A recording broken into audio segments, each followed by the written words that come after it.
बूढ़े हो चुके थे, मगर खुशी इतनी ज्यादा थी कि वो अपने पोते को गोद में लिए काबा की तरफ दौड़ते चले गए। सारे मक्का वाले भी खुशी से नारे लगाने लगे, लेकिन अब्दुल मुत्तलिब ये कहां जानते थे कि उनका पोता वो इंसान है जिसकी खातिर अल्लाह ने ये पूरी दुनिया बनाई।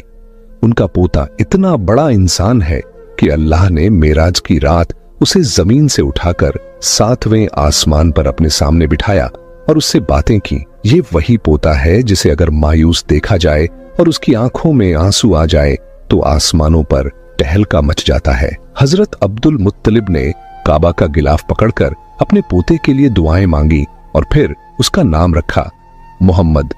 मोहम्मद का मतलब है वो इंसान जिसकी बहुत ज्यादा तारीफ की जाए। ये नाम सुनकर मक्का वाले कहने लगे, ए अब्दुल मुत्तलिब, ये कैसा अजीब सा नाम तुमने अपने पोते का रख दिया है। हमने तो आज तक ऐसा नाम नहीं सुना। मगर अब्दुल मुत्तलिब कहां जानते थे कि यही बच्चा एक दिन इतनी शान पाएगा कि लोग उसके पीछे चलेंगे। एक बार हुजूर अकरम सल्लल्लाहु अलैहि वसल्लम मदीने में अपने सहाबा कराम के साथ बैठे हुए थे। तभी आपके चाचा हजरत अब्बास रजी अल्लाह ताला अन्हु ने फरमाया, ए अल्लाह के रसूल, मुझे बचपन ही से मालूम था कि आप बड़े होकर कोई बहुत बड़े इंसान बनेंगे। हुजूर सल्लल्लाहु अलैहि वसल्लम ने पूछा, ए चाचा जान, आपको कैसे पता चला? तो हजरत अब्बास रजी अल्लाह ताला अन्हु ने जवाब दिया, ए अल्लाह के रसूल, जब आप सिर्फ 2 महीने के थे तो एक रात मैंने आपको देखा कि आप चारपाई पर अकेले लेटे रो रहे थे।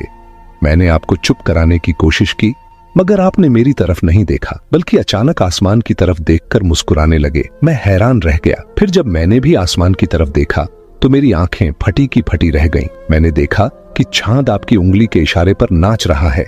आप जिधर उंगली ले जाते चांद उधर ही चला जाता। ये मंजर देखकर मैं समझ गया कि आप कोई आम इंसान नहीं हैं। हुजूर सल्लल्लाहु अलैहि वसल्लम ने फरमाया, हाँ मेरे चाचा जान, आप सही कह रहे हैं।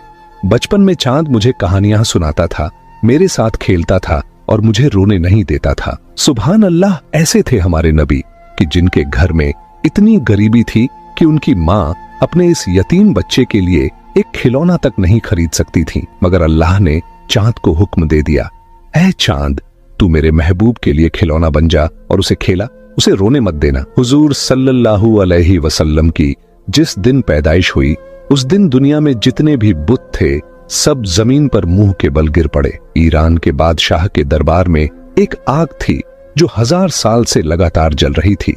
लोग उसकी पूजा करते थे, मगर हुजूर नबी करीम सल्लल्लाहु अलैहि वसल्लम की पैदाइश के वक्त अचानक वो आग बुझ गई और उस बादशाह ने अपने महल